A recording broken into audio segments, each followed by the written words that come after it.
আসসালামু আলাইকুম প্রিয় দর্শক, আমন্ত্রণ জানাচ্ছি আজকের আলোচনা অনুষ্ঠানে। সাথে আছি আমি মোহাম্মদ আব্দুল মান্নান। প্রিয় দর্শক, আজকের এই আলোচনাটা হবে একটু ভিন্নভাবে। আপনাদের পক্ষ থেকে বা বিভিন্ন রোগী এবং রোগীর অ্যাটেন্ডেন্টদের পক্ষ থেকে বিভিন্ন সময় বিভিন্ন ধরনের প্রশ্ন থাকে, যেটা আসলে রক্তরোগ বিষয়ে। এবং এই রক্তরোগ বিষয় নিয়ে আজকে প্রশ্নোত্তর পর্বের উত্তর দিবেন বা বিশেষজ্ঞ মতামত দিবেন বঙ্গবন্ধু শেখ মুজিব মেডিকেল বিশ্ববিদ্যালয়ের হেমাটোলজি বিভাগের সম্মানিত অধ্যাপক এবং বাংলাদেশের একজন প্রথিতযশা এবং প্রখ্যাত রক্তরোগ বিশেষজ্ঞ, যিনি সামাজিক যোগাযোগ মাধ্যমে অত্যন্ত অগ্রণী ভূমিকা পালন করে যাচ্ছেন মানুষের বিভিন্ন রোগী বা সাধারণ মানুষগুলোকে বিভিন্ন রক্তরোগ বিষয়ে সচেতন করার ক্ষেত্রে। এবং আজকের সেই অতিথি অধ্যাপক ডাক্তার মোহাম্মদ আব্দুল আজিজ স্যার, আপনাকে স্বাগতম। ধন্যবাদ আব্দুল মান্নান, আমাকে সুন্দরভাবে উপস্থাপন করার জন্য এবং সুন্দর ইন্ট্রোডাকশন দেওয়ার জন্য। আমি আসলে আমার সাধ্যমতো চেষ্টা করব রক্তরোগ, যেহেতু আমি রক্তরোগ বিশেষজ্ঞ, আপনাদের যে সাধারণভাবে যেসব প্রশ্নপত্র সাধারণ মানুষের এবং আমাদের যারা সম্মানিত রোগী বা তাদের অভিভাবকদের যেগুলো থাকে সেগুলো আপনি করলে আমি তার মতামত দেওয়ার চেষ্টা করব। ধন্যবাদ স্যার। আপনার তো এই দীর্ঘ দিনের অভিজ্ঞতায় আপনার অনেক রোগী স্যার দেখেন রক্তরোগ নিয়ে আসে, যার মধ্যে আপনি কমন কোন ধরনের রক্তরোগ আসলে আপনি দেখেন, এবং এটা যদি স্যার একটু বলতেন। ধন্যবাদ মান্নান আপনার কোশ্চেনের জন্য। সত্যিকারাতে আমাদের দেশে রক্তরোগ তিন ধরনের হয়ে থাকে। আমি খুব কমন ভাষায় বলি যে সহজে, যেটা রক্তের তিনটা কম্পোনেন্টে তিন ধরনের রোগ হয়, কিন্তু তার মধ্যে সব থেকে কমন হয় হচ্ছে আমাদের দেশে রক্ত স্বল্পতা। আমাদের দেশে কি সারা বিশ্বেও একই আছে যে রক্ত রোগের মধ্যে রক্ত স্বল্পতার রোগটাই বেশি, অর্থাৎ যার হিমোগ্লোবিন কমে যায় আর কি। সেই হিমোগ্লোবিন কমে গেলে নানান ধরনের সিমটম আসতে পারে। সেগুলো হয়তো পরবর্তীতে আপনারা যদি রক্ত স্বল্পতা থাকে, আপনারা হেমাটোলজিস্টের সাথে যোগাযোগ করবেন। ধন্যবাদ স্যার, অনেক ধন্যবাদ স্যার। আরো প্রশ্ন হচ্ছে স্যার, আপনারা আসলে রক্তরোগটাকে কিভাবে আসলে ডায়াগনোসিস করেন? এবং আমরা স্যার সবসময় যেটা দেখি, একটা রোগী যখন বিভিন্ন ডক্টরের কাছে যায়, একটা কমন, আপনি সবসময় একটা কথা বলে থাকেন যে গোল্ড স্ট্যান্ডার্ড টেস্ট হিসেবে সিবিসির কথা বলেন। আসলে এই সিবিসি টেস্টের সবসময় সব ডক্টরই যে কোনো রোগীকে আসলে এটা সাজেস্ট করে থাকে এই টেস্টটা। এটা স্যার আসলে এটা ইম্পর্টেন্সটা কতটুকু বা কেন করা হয়েছে সিবিসি টেস্টটা? ধন্যবাদ আপনাকে। সত্যিকার অর্থে যে রক্তের যে আমরা গোল্ড স্ট্যান্ডার্ড টেস্ট আমি বলি আর কি বেশিরভাগ ক্ষেত্রে, কারণ এইটার গুরুত্ব অপরিসীম। একটা কমপ্লিট ব্লাড কাউন্ট বা সিবিসি টেস্টে আমরা তিনটা জিনিস, একটা হেমোগ্লোবিন দেখি, একটা ডাব্লিউবিসি কাউন্ট দেখে, আর একটা প্লেটলেট কাউন্ট দেখে, আর সাথে সাথে আরেকটা জিনিস থাকে যেটা ইএসআর। এটা মেডিসিন বলেন, সার্জারি বলেন, গাইনি বলেন, যে ধরনের ডিজিজ, মানুষের বডিতে যখনই একটা ইনফেকশন ঢোকে তখন দেখা যায় যে তার ইএসআরটা বেড়ে দেয় আগে। এই যেমন একটা আছে আর কি, একজন রিউমাটোলজির একজন প্রফেসর সাহেব হয়তো একটা রোগী দেখছে আর কি, তার বাত ব্যথা আছে, বাতের বিভিন্ন রিমাটের, রাত্রে দেখা যাবে যে তার ইএসআর অনেক বেশি বেড়ে গেছে। আরেকজন হয়তো মনে করেন যে কোনো একটা ইনফেকশন বিশেষজ্ঞ আছে আর কি, দেখা যাচ্ছে যে রক্তের ইনফেকশন আছে, তার ক্ষেত্রেও ইএসআর বেড়ে যাচ্ছে। কিন্তু আমাদের যেটা কমন যেটা রোগী যেটা আমরা দেখি, বিশেষ করে রক্তরোগ বিশেষজ্ঞ, আমরা তিনটা জিনিস দেখি, এবং তিনটা জিনিস সম্বন্ধে আমি মনে করি যে আমাদের বাংলাদেশের প্রেক্ষাপটে আমরা কিন্তু বাংলাদেশে এখন অনেক এডুকেশন পিপল আছে। বিশেষ করে আমরা 80%-এর উপরে আমরা এডুকেশন আমাদের সবাই জানে বোঝে। তো সেখানে যদি দেখেন আপনি যে হেমোগ্লোবিন কারো কম হয়ে গেছে, তার মানে তার ডাব্লিউবিসি আরবিসিতে তার সমস্যা আছে।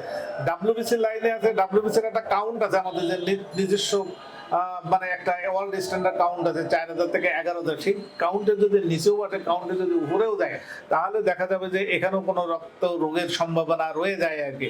এবং আমরা জানতে বুঝতে চলতে বিভিন্ন সময় আমাদের দেশে ডেঙ্গু আসার কারণে দেখা যাচ্ছে যে এই বাঙালি আমরা যারা আছি, বাংলাদেশে যারা আছে, সবাই জানি যে ডেঙ্গুতে প্লেটলেট কমে যায়। সেই প্লেটলেটও কিন্তু এই আপনার যে সিবিসি আমরা কমপ্লিট ব্লাড কাউন্ট করি, সেই কমপ্লিট ব্লাড কাউন্টের একটা কম্পোনেন্ট। তার মানে কত যে অপরিসীম গুরুত্ব একটা কমপ্লিট ব্লাড কাউন্ট দিয়ে আমরা হাজারটা রোগ সম্বন্ধে একটা ধারণা করতে পারি আর কি, এবং সেই ধারণার পরে আমরা তখন স্পেসিফিক টেস্টে যেতে পারি। তো আপনি যথার্থ একটা প্রশ্ন করেছিলেন, সত্যিকার অর্থে সিবিসির গুরুত্ব অপরিসীম। স্যার, আপনি যথার্থই বলছেন। আপনি স্যার খুবই ইম্পর্টেন্ট স্যার ডেঙ্গু রোগের কথা বলছেন। সামনে স্যার খুব এখন স্যার অলরেডি স্যার বর্ষার সিজন শুরু হয়ে যাচ্ছে, লোকজন স্যার এই বিষয়ে স্যার সচেতন থাকবে। তো স্যার, আপনি স্যার জানেন যে আমাদের দেশে আসলে রক্তরোগ বিষয়টা আসলে ব্লাড ক্যান্সার হিসেবেই আসলে বেশি পরিচিতি পাইছে। সো এবং স্যার এই ব্লাড ক্যান্সারটা শুনলেই একটা মানুষের মনে একটা আতঙ্ক কাজ করে, যেই আতঙ্কটা আসলে পরিবার থেকে শুরু করে তার আত্মীয় স্বজন সবাই আসলে এটা ফিল করে এবং সবাই মনে করে যে এই রোগী যেহেতু ব্লাড ক্যান্সার হয়েছে রোগী আর বাঁচবে না, এবং তার চিকিৎসার ব্যাপারে দেখা যায় যে খুব একটা অনীহা প্রকাশ করে। এক্ষেত্রে স্যার যদি আপনার অভিজ্ঞতার আলোকে একটা মতামত দিতেন, বা রোগীরা আসলে কি এটা ভয় পাবে? ধন্যবাদ আপনাকে। আপনি যেমন প্রশ্ন করেছেন, আমজনতা বা সাধারণ মানুষ, এমনকি ডাক্তার সমাজ, সবারই আমি মনে করি যে একই রকম। আমরা প্রতিনিয়ত প্রতি ক্ষণে ক্ষণে যখন রোগী দেখি তখন রক্তরোগ সম্বন্ধে মানুষের মধ্যে একটা কমন ধারণা যে এটা বোধহয় ব্লাড ক্যান্সার হয়েছে। ব্লাড ক্যান্সার একটা তার কম্পোনেন্ট, ওই যে তিনটা রেড সেল, ডাব্লিউবিসি এবং প্লেটলেট, তিন ধরনের রোগ এবং তিন ধরনের নামই আছে রোগের। তো অ্যাকচুয়ালি যে ব্লাড ক্যান্সারই যে শুধু রক্তরোগ এমন না। অনেক দেখা যায় যে আপনার মুসলমান যে অস্বাভাবিক রক্তক্ষরণ আছে, কারো দাঁত তুলতে গেলে অস্বাভাবিক রক্তক্ষরণ, এগুলো তো রক্তের ক্যান্সার না। আবার অনেকে দেখা যাচ্ছে যে অস্বাভাবিক রক্তক্ষরণ ছাড়াও দেখা যাচ্ছে যে গায়ে রক্ত কমে গেছে আর কি, কারো রক্ত তৈরি হয়েছে ঠিক মতো কিন্তু সেই তৈরি হওয়ার পরে যাই ভেঙে যাচ্ছে আর কি। আবার কারো দেখছে রক্ত তৈরি হচ্ছে না, অ্যাপ্লাস্টিক অ্যানিমিয়া যেমন নাম, আর আগের গুলো যেটা বললাম যে রক্ত ভেঙে যাচ্ছে হেমোলাইটিক অ্যানিমিয়া। তো সব মিলে যে সাধারণ মানুষ তো অনেক কিছু তাদের নিজেদের মতো করে ভাববে আর কি। তো আমাদের হেমাটোলজিস্ট হিসেবে আমাদেরও অনেক দায়িত্ব রয়ে গেছে। আমরা সেই দায়িত্ববোধের জায়গা থেকে আপনি প্রশ্ন করছেন, আমি মনে করি যে রক্তরোগ মানে শুধু রক্তের ক্যান্সার না, অনেক আরো হাজার হাজার ডিজিজ আছে যে ডিজিজগুলো সম্বন্ধে আমরা আস্তে আস্তে মানুষকে অ্যাওয়ারনেস ক্রিয়েট করার জন্য আমার এই হেমাটোলজিস্ট হয়, এবং আপনারা দোয়া করবেন যেন আপনারা সবাই আমি এগুলো সম্বন্ধে জানাতে পারি আপনাদেরকে। ধন্যবাদ অনেক সুন্দর উত্তর দেওয়ার জন্য। তো স্যার আপনি কিছু উপসর্গের কথা বললেন রক্ত রোগের, আসলে এই বাংলাদেশের কোথায় কোথায় এই রক্ত রোগের চিকিৎসা হয়, বা রোগীরা আসলে কোথায় যাবে, কোথায় গেলে ভালো চিকিৎসা পাবে? বাংলাদেশের কি সবখানে কি রক্ত রোগের চিকিৎসার ব্যবস্থা আছে? ধন্যবাদ আপনাকে। আসলে হেমাটোলজিস্টের যাত্রা অনেক বেশি দিন আগের না। আমাদের মরহুম professor M A Rashid sir এটা স্থাপিত করেছিলেন হেমাটোলজি ডিপার্টমেন্ট। তারপরে আমাদের যাত্রা যেটা 93 থেকে এখনো পর্যন্ত অর্গানাইজ হইতে আমরা 97-এ আমরা অর্গানাইজ হতে পারলাম। এরপরে কিন্তু আমাদের একটা রক্তরোগ বিশেষজ্ঞ তৈরি দুইভাবে হতে পারে আর কি। একটা আমাদের বিসিপিএস এর মাধ্যমে, এফসিপিএস থেকে আসে, আর একটা আমাদের বঙ্গবন্ধু শেখ মুজিব মেডিকেল বিশ্ববিদ্যালয়ের রেসিডেন্সি কোর্সের মাধ্যমে আসছে। তো অনেকদিন ধরে সেই 1991 সাল থেকে আমাদের দেশে শুধুমাত্র এফসিপিএস গ্রুপটায় বের হচ্ছিলেন। তারপরে আমাদের যে সদাশয় মাননীয় প্রধানমন্ত্রী বঙ্গবন্ধু শেখ মুজিব মেডিকেল বিশ্ববিদ্যালয় তৈরি করলেন, তারপরে থেকে আমরা এমডি হেমাটোলজিস্ট বের হচ্ছে, এবং সেখান থেকে আমাদের এই পর্যন্ত হয়তো 7 থেকে 8টা বেসের ডক্টর হেমাটোলজিস্ট হয়েছেন আর কি এমডি রেসিডেন্সি হিসাবে। তো সব জায়গায় একটা বাংলাদেশটা একটা বর্ধিষ্ণু অঞ্চল, এখানে 64টা জেলা আছে, 8টি বিভাগ আছে, তারপরে মেডিকেল কলেজ আছে, হয়তো 36টা বেসরকারি অনেক ইনস্টিটিউট আছে। তো এত ডাক্তার অ্যাকচুয়ালি হেমাটোলজিস্ট আমাদের দেশে নাই। তো আমরা তৈরি করছি, এবং সত্যিকার অর্থে একটা জিনিস যে ইউনিভার্সিটি অনেক বড় ভূমিকা রাখছে।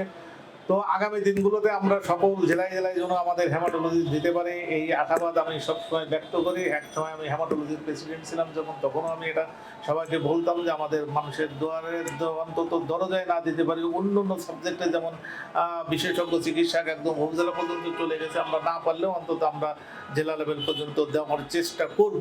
তবে এই মুহূর্তে আমার যে বিদ্যমান আছে প্রায় সকল মেডিকেল কলেজে আমাদের হেমাটোলজিস্ট আছে, বিশেষ করে পুরাতন যেগুলো, আর বিভাগীয় শহরেও প্রায় আছে আর কি। তো আপনাদের রক্তরোগ বললাম যে অস্বাভাবিক রক্তক্ষরণ, আপনাকে প্রথম যেতে হবে একদম প্রাইমারি ডাক্তারের কাছে যেতে হবে, যে কোনো মেডিসিন স্পেশাল। তারপরে উনি হয়তো সেটা রেফার করে দিলেন, যে তার নিকটস্থ হয়তো খুলনায় থাকলে খুলনায় দেবে, কাউকে রাজশাহী থাকলে রাজশাহীতে ট্রান্সফার করবে, অথবা কমন যে সেন্টার আর কি আমাদের ঢাকাতে কিন্তু হেমাটোলজিস্ট প্রায় সব ইনস্টিটিউটে আছে।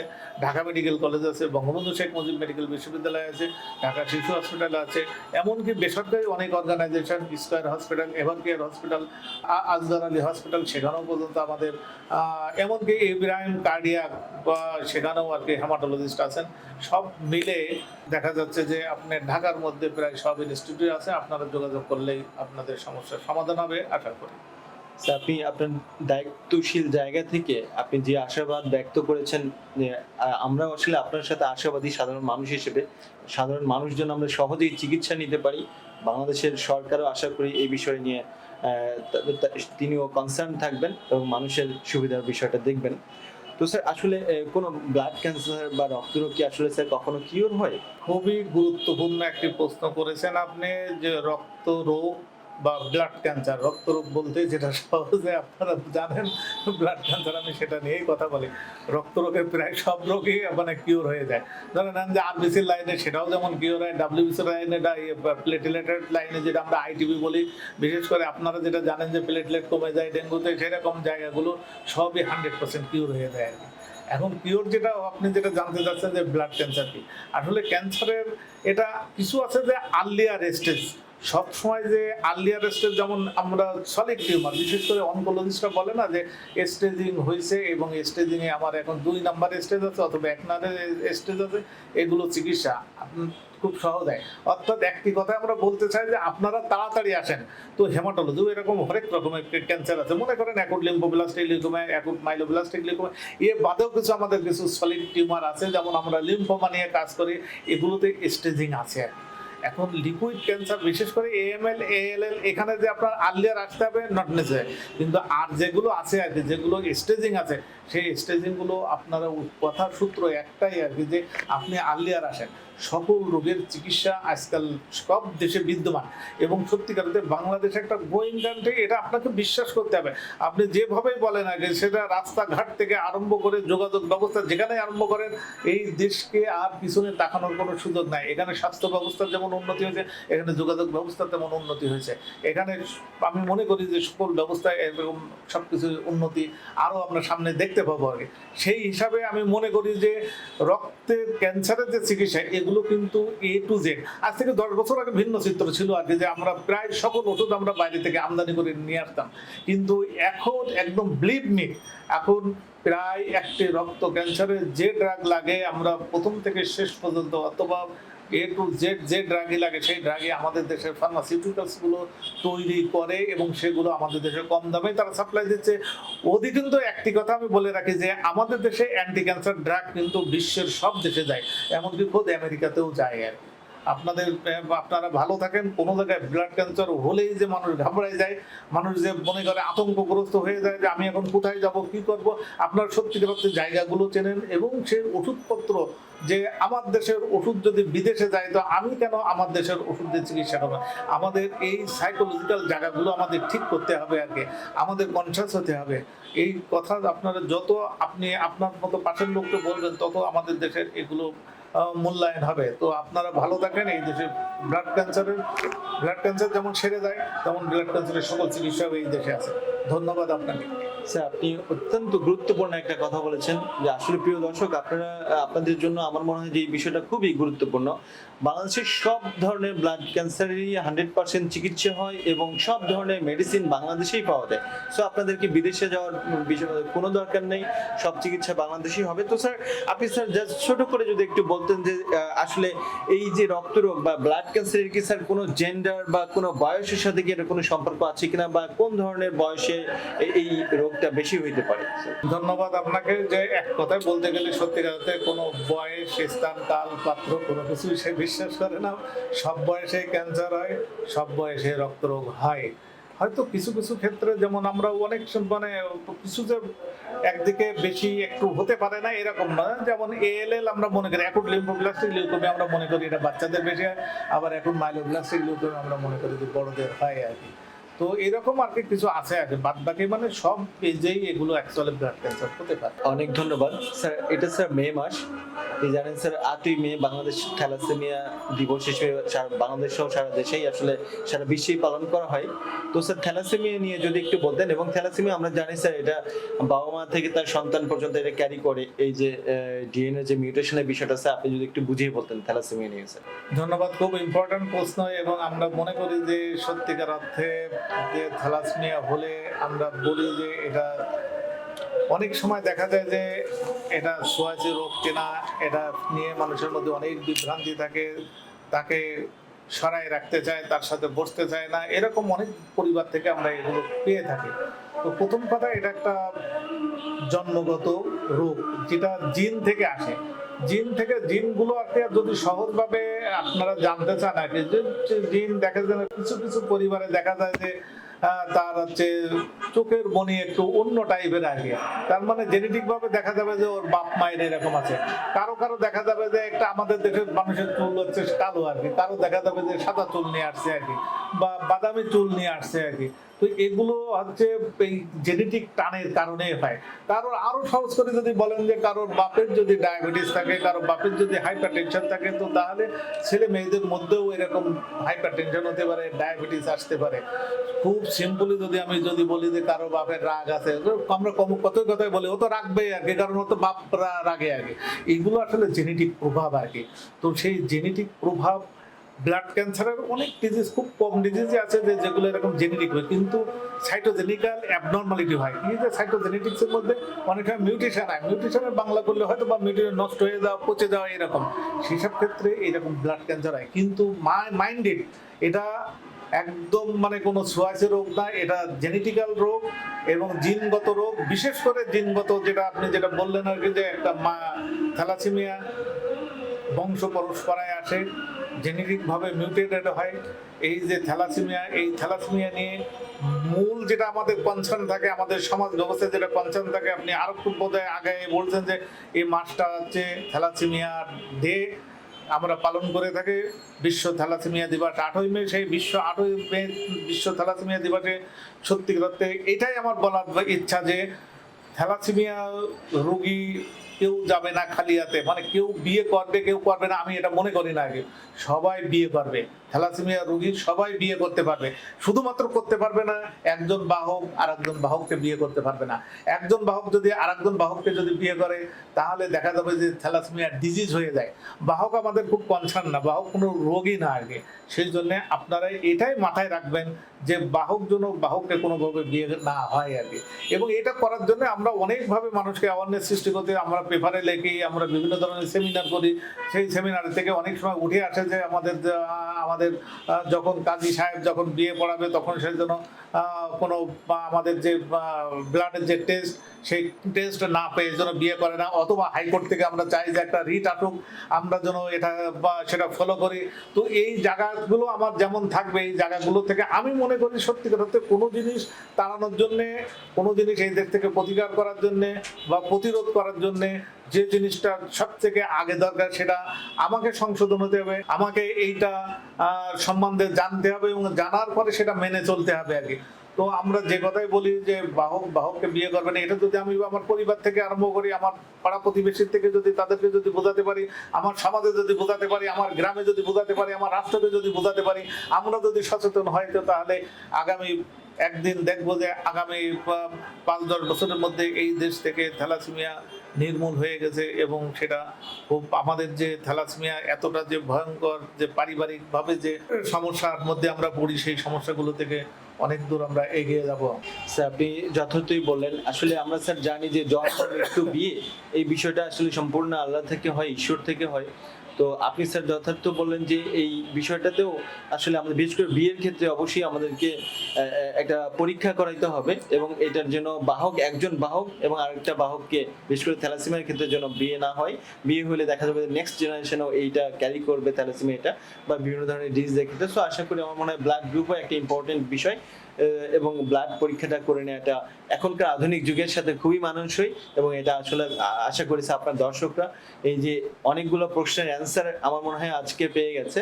প্রিয় দর্শক, আমার মনে হয় যে আপনারা আমাদের যে আলোচনাটা আজকে হলো, এবং আলোচনায় অতি গুরুত্বপূর্ণ যে মতামত দিয়েছেন বা বিশেষজ্ঞ মতামত দিয়েছেন বঙ্গবন্ধু শেখ মুজিব মেডিকেল বিশ্ববিদ্যালয়ের হেমাটোলজি বিভাগের সম্মানিত অধ্যাপক doctor Mohammad Abdul Aziz sir. Sir আপনাকে অনেক অনেক ধন্যবাদ এবং অভিনন্দন। আপনি যে এই সময় দিয়েছেন এবং অনেক প্রশ্নের উত্তর আপনি খুবই সুন্দরভাবে দিয়েছেন।